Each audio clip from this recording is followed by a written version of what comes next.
두 번째 주제로 넘어갑니다.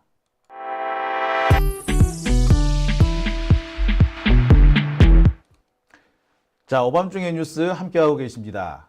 두 번째 주제는요, 김용현 공소장 분석입니다. 어제 제가 한 가지 주제를 전해드렸죠. 오늘은 어제 다루지 못한, 그리고 다른 언론사들에서도 미처 조금 다루지 못한 부분이 있더라고요.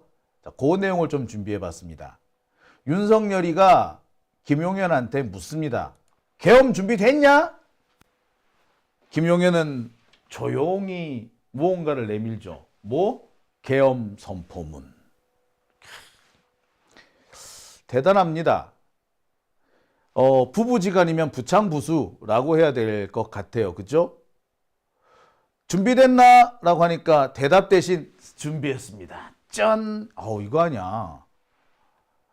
웃고 얘기하고 농담으로 지금 얘기를 하고 있습니다만 섬뜩한 부분 아닙니까? 가만히 보면은 김용현하고 윤석열은 꽤 오랫동안 계엄에 대해서 얘기를 합니다. 김용현이 국방부 장관이 되기 전부터 계엄 해요. 국방부 장관이 되고 난 다음부터 본격적으로 준비하는 그런 정황이 나옵니다. 김용현은요, 국방부 장관이 되기 전에, 그러니까 경호처장 시절부터 계엄령을 준비를 해요. 그래서 방첩사령관, 수방사령관, 특전사령관을 뻔질나게 자기 집으로 부릅니다. 경호처장 공관으로 불러요. 그래서 거기서 계속 밤늦게까지 술도 마시고 했나 봐. 그리고 그 자리에 누가 나타난다? 윤석열이 짜자잔 나타나. 그래가지고 야, 이거 비상대권을 해야 되지 않겠어? 그렇게 떠버려요. 그 얘기가 나올 때마다 김용현은 조금씩 준비를 하는 거예요. 세력을 끌어모은 세력들을 할 때 단결을 다짐받고 충성을 다짐받고, 그 다음에는 계엄 준비를 하라고 넌지시 알려주고, 그 다음번에는 본인이 직접 계엄 준비를 하고, 그리고 맨 마지막에는 야, 조만간 계엄령 선포될 거야, 스탠바이, 이렇게 했다는 거 아닙니까? 실무를 하는 사람은 노상원이었던 거고, 분위기 전체를 끌고 가는 사람은 김용현이었던 겁니다. 그러니까 윤석열이 계엄 준비됐니? 라고 하니까 짜자잔 준비했죠. 라고 드림인 거 아닙니까? 네.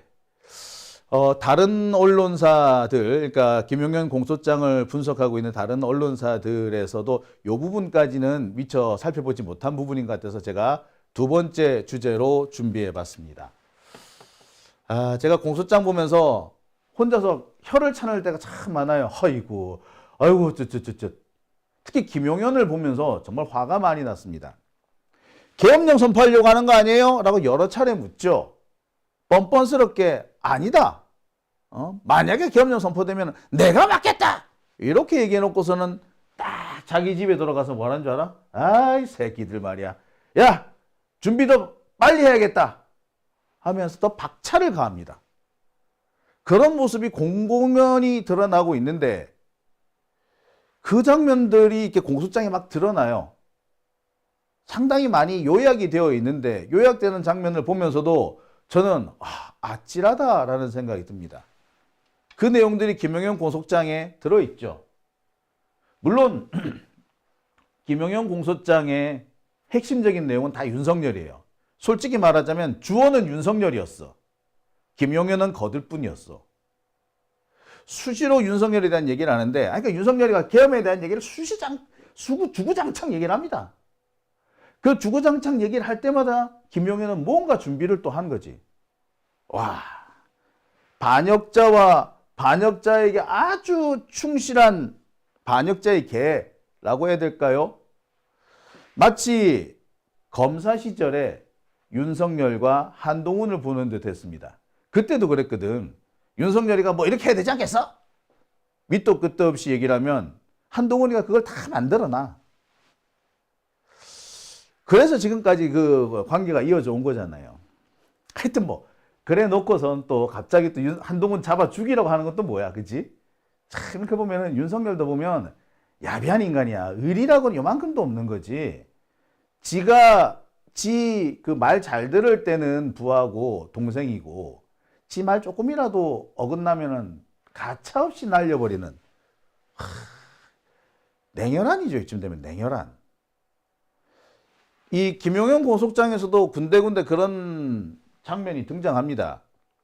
윤석열은 툭 하면은 비상조치가 필요하다고 주장하라고요. 김용현은 그대로 실행에 올린 겁니다. 수시로 수방사, 방첩사, 특전사 사령관을 모집하고 지상작전사령관까지도 불러 모읍니다. 그러면서 필요한 준비를 하라고 지시를 해요. 마침내는 포고령 등 구체적인 준비까지도 합니다. 지가 직접 나서서 하기도 하죠. 아마 포고문 같은 경우는 남한테 맡기기가 뭐했나 봐. 지가 직접 해.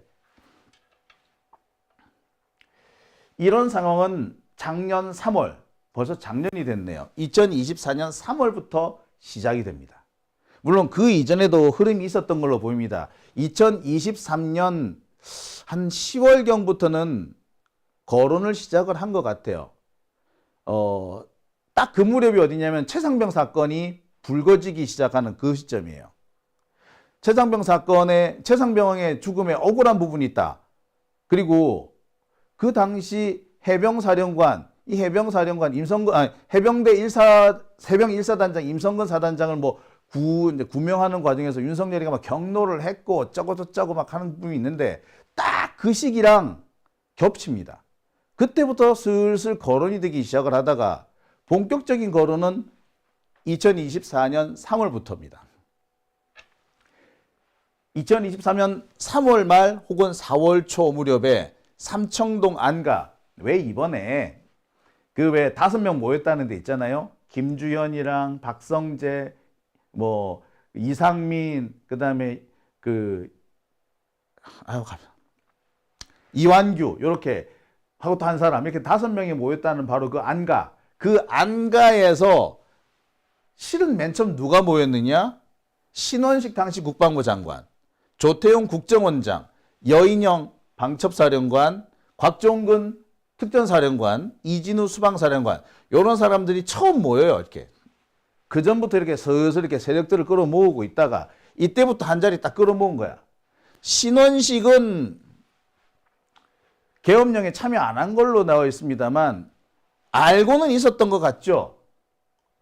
누구 말로는 신원식이 계엄령과 관련해서 반대를 했기 때문에 국방부 장관에서 잘렸다라는 얘기를 하는데 제가 알기는 그래요. 신원식도 계엄령 자체를 반대한 건 아니라 계엄령을 선포하는 단계를 좀 더 복잡하게 끌고 가려고 했던 것 같아. 그러니까 북한 쪽에서 무력 도발을 해야지 그걸 핑계로 하는 그 계엄령 선포할 수 있는데 그거 안 한 상태로 하면 안 된다. 뭐 이런 식 일종의 구체적인 실행 계획에서의 이견 때문에 배제가 된 것이지. 그러니까 윤석열은 야 북한 있으면 좋지만 북한에서 공격을 안 하더라도 치고 나가라는 분위기였고 신원식이 그렇게는 하면 안 된다라고 말렸던 요 부분이라고 보여져요. 아무튼 이때부터 윤석열은 계엄령에 대해서 본격적으로 공개적으로 떠버리기 시작합니다. 특별한 방법이 아니고서는 이 비상시국을 돌파할 방법이 없다. 말이야 민주당에서 말이야 탄핵하고 막 이러고 툭하면 특검 어쩌고 하는데 안 되겠어. 이 특별한 방법이 필요해. 이때부터 공개적인 거론을 하는 거죠. 그리고 그 얼마 지나지 않아서 4월 중순경 김용현은 당시 경호처장이었는데 자기 공간으로 여인영, 곽종근, 이진우 방첩사령관, 특전사령관, 수방사령관을 불러. 그 저녁을 먹어. 그러면서 뭐라고? 노동계와 언론계에 있는 반국가 세력 새끼들 때문에 나라가 어렵다. 니들 요놈들 척결하는데 앞장설 수 있지. 요랬다는 거 아닙니까? 그리고 그 얼마 지나지 않아서 5월달 이때는 평일이었대요. 이번에는 윤석열도 김용현도 없는 지들끼리 모였어. 사령관들끼리 여인영, 곽종건, 이진우 이 세 사람이 따로 모여? 어디서? 강남의 음식점에서 따로 모여? 그러면서 야, 계엄 정말 선포할까? 선포해가지고 우리 될까? 계엄 현실성 얘기를 나눴답니다. 얘들도 계엄에 대해서 일찌감치 알고 있었다는 얘기죠. TV를 보고 알았다라고 하지만 글쎄 알고 있었다는 게 거의 명백하죠. 자, 그리고 6월 달이 됩니다. 이번에 다시 삼청동 안가에 모여요. 이번에는 김용현과 여인영 그리고 방첩사령관과 특전사령관이 저녁 식사를 합니다. 그러면서 비상대권이 있어야 한다. 비상대권이 아니면은 이 나라를 정상화할 수가 없다. 이렇게 김용현이 주장을 합니다.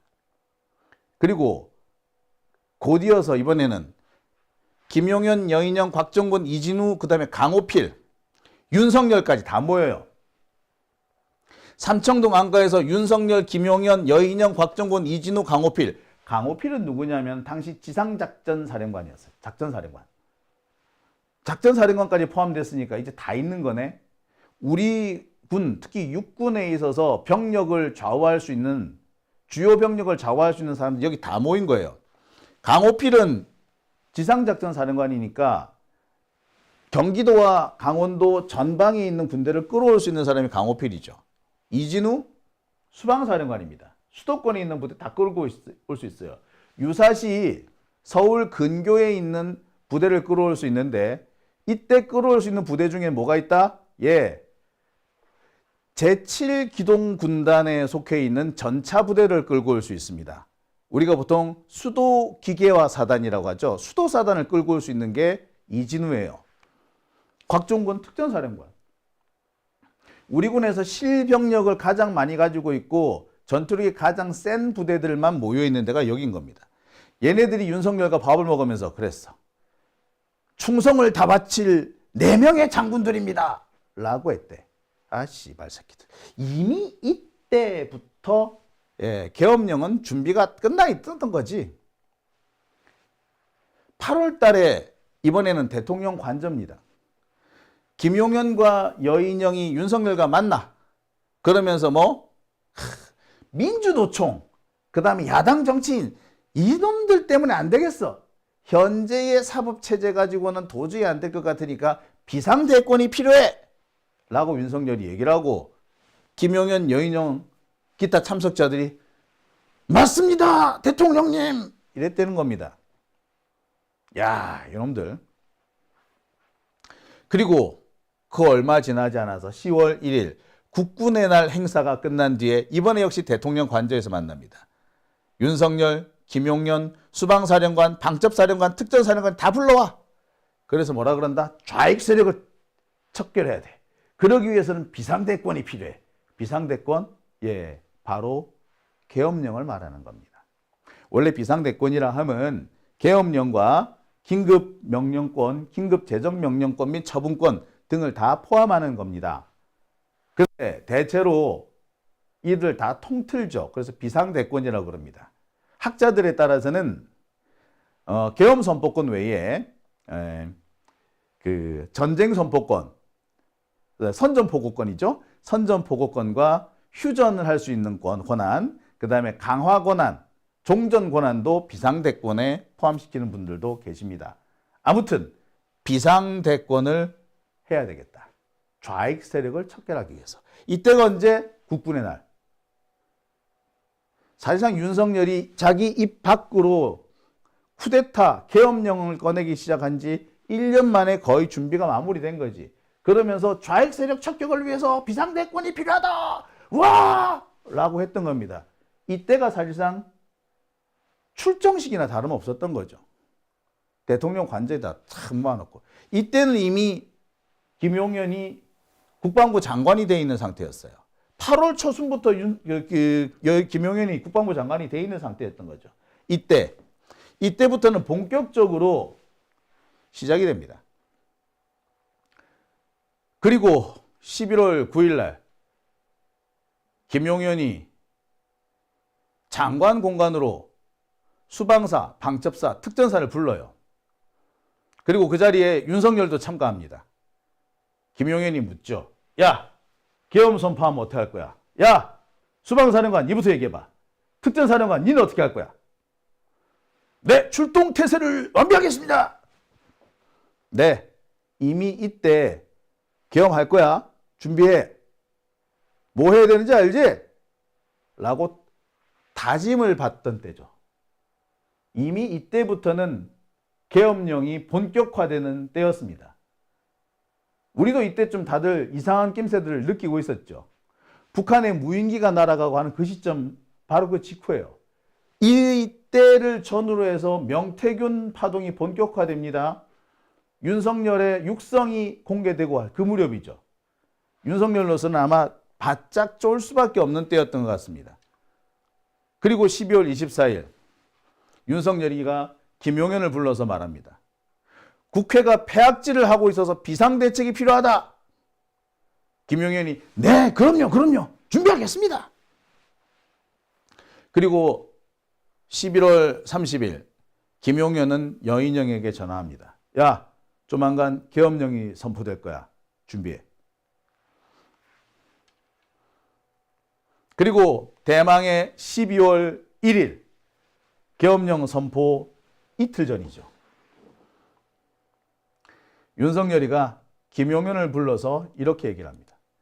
아, 말이야, 국회가 예산도 막 삭감하고 말이야, 검사도 탄핵하고 말이야, 이 행정사법이 마비가 됐어.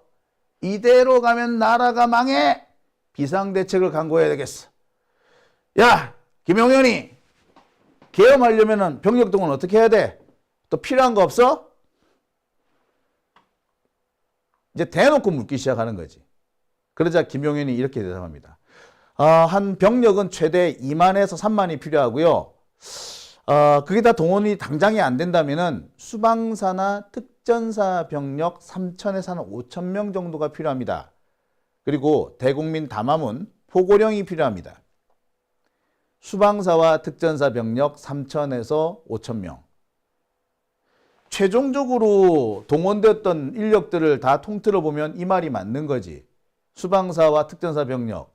국회에 당장 쳐들어간 거는 한 5, 600명인지 모르겠으나 실제로 출동 준비를 마치고 움직였던 인력들, 그리고 선거관리위원회에 갔던 애들, 이런 사람들 합쳐보면 3천에서 5천은 좋게 넘어가죠. 이미 김용현의 대가리 속에는 다 들어가 있었던 겁니다. 자, 그러니까 윤석열이 묻습니다. 준비할 수 있겠어? 김용현이 짜자잔, 이미 준비해 두고 있었던 담화문과 계엄 선포문, 계엄령 포고문 초안을 착 제시를 합니다. 자, 준비 끝나 있습니다. 안 그래도. 오케이. 여기서 야간 통근만 제외하고 나머지 그대로 가자. 됐어!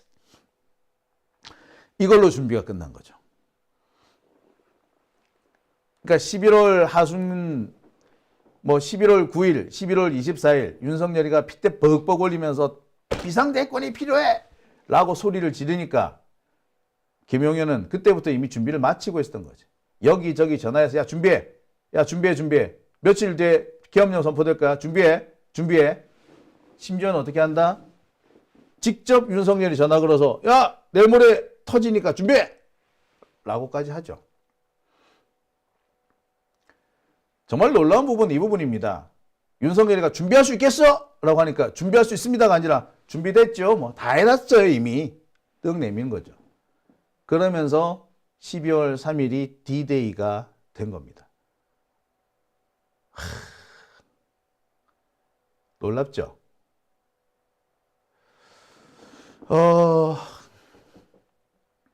저는 이 대목에서 정말 당황했습니다.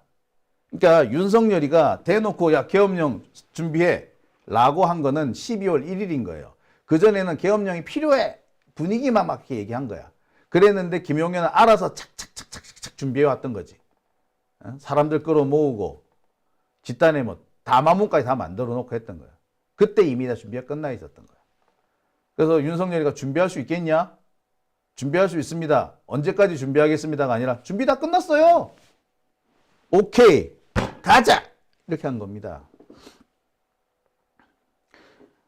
계엄의 필요성에 대해서 역설한 것은 윤석열이겠으나 계엄을 실질적으로 끌고 간 것은 김용현이죠. 이 김용현을 뒷받침해 준 사람이 노상원인 거고요. 그리고 이 정보사령관 뭐 이 사람들하고 계엄을 실질적으로 주도한 세력은 정보사고 이 정보사를 이용해 가지고 총사령탑은 김용현이었던 겁니다.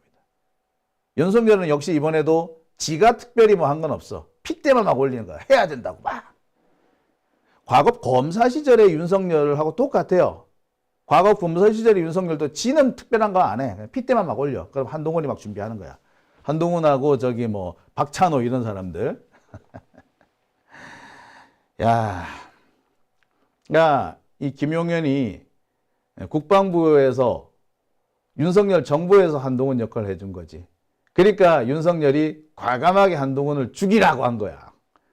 그리고 김용현도 과감하게 야 한동훈 잡아서 족쳐 라고 할 수 있었던 거지. 야 너는 갔어 이 자식아 뭐 이런 건 거죠. 김용현이는 아마 윤석열 이후에 자기가 그 자리를 차지할 수 있다라고 생각했는지도 모르겠습니다. 놀라운 거는요. 김용현이 옛날 사람이 그런 게 아니야. 얘 1980년대 88년 이 무렵에 육사 다녔던 애예요. 민주주의가 무엇인지 그리고 군사정권이 왜 망하는지 지 눈으로 본 놈이야. 근데 계엄령 친위 쿠데타를 준비를 한다고? 얘는 애시당초 DNA에 쿠데타 DNA가 있는 놈이다. 그렇게밖에 볼 수 없는 것 같습니다. 미친놈인 거지. 이런 놈이 별을 3개씩이나 달고 국방부 장관씩이나 됐다는 게 놀랄 따름이에요. 이런 놈들을 아무도 제지를 하지 않았다는 게 더욱더 놀랍습니다.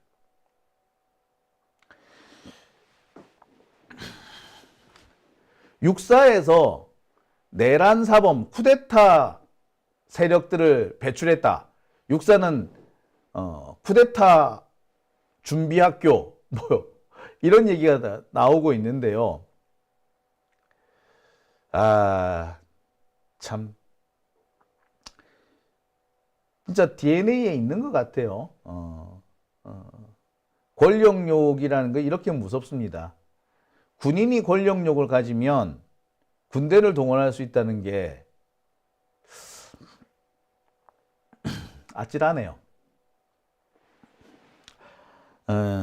그럼 여기서 우리는 가끔씩 그런 생각이 듭니다. 미국은 왜 쿠데타가 안 일어났을까요? 전 세계 대부분의 나라가 쿠데타를 다 경험합니다. 영국이나 프랑스도 쿠데타를 경험하죠. 프랑스에서 쿠데타로 성공한 사람이 누굽니까? 제일 대표적인 사람이 나폴레옹이죠. 영국은요, 크롬웰입니다. 크롬웰. 뭐 전 세계 다 있어요, 다. 그런데 왜 미국은 쿠데타가 없었나요? 미국은요, 예비군 체제라서 그래요. 필요할 때 소집 명령을 내리면 각 주에서 사단이 하나씩 만들어져서 도착을 합니다. 실제로 미국은 오랜 기간 동안 2차 세계대전 때까지만 해도 상비군 시스템이 없었어요. 상비군은 해군만 갖고 있었습니다.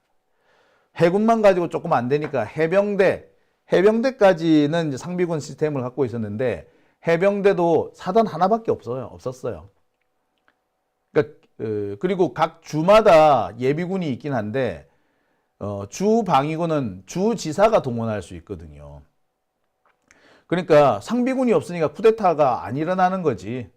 그리고 여기는 연방제 국가잖아요. 연방정부를 장악했다고 해도 각 주정부가 노라고 하면 끝인 거야. 그런 시스템입니다. 권력의 분립이 잘 돼 있는 거죠. 윤석열 같은 잡놈들은 툭하면 삼권분립만 얘기하는데 미국은 삼권분립 플러스 연방제, 그래서 지방과 연방의 권리, 권한이 나눠져 있죠. 그래서 권력 분립이 잘 되어 있기 때문에 미국 대통령이 그렇게 강력한 권한을 가지고 있지만 독재로 흐르지 않는 겁니다. 대통령제가 뭐 제왕적 대통령제 어쩌쩌고 하는데, 제왕적 대통령제를 없애려면은 권력을 분립해 놓으면 되는 거예요. 근데 우리나라에서는 제왕적 대통령제를 이제 개선하자라고 하면서 꼭 내각제 얘기를 해. 그거 헛소리 하는 겁니다. 솔직히 말씀드리면. 권력을 쪼개야 되지. 그러니까 삼권 분립 플러스 미국 같은 경우는 연방과 각 주의 권력 분립 다 이루어져 있는 거예요. 그리고 각 고비마다 주요 요소들마다 주요 공무원들은 거의 다 선출로 뽑힙니다. 그러니 권력이 중앙에 집중될 수가 없는 거예요. 우리는 삼권 분립만 가지고 그렇게만 신주단지 모시듯이 하는데, 권력은 삼권 분립이 중요한 게 아니에요. 그냥 권력 분립이 중요한 거야. 독재자가 될 수 있는 자, 그 자는 반드시 권력 분립을 통해서 쪼개는 겁니다. 자꾸 삼권 분립 하는데 지랄하지 말라 그래. 삼권 분립, 권력은 세 개만 쪼개면 된 줄 알아? 그거는 검사 새끼들이 자신들의 기득권을 유지하기 위해서 널리 쓰이는 선전 문구에 불과한 거죠. 자, 오밤중의 뉴스 함께하고 계신 지금 시각 12시 34분 지나고 있습니다.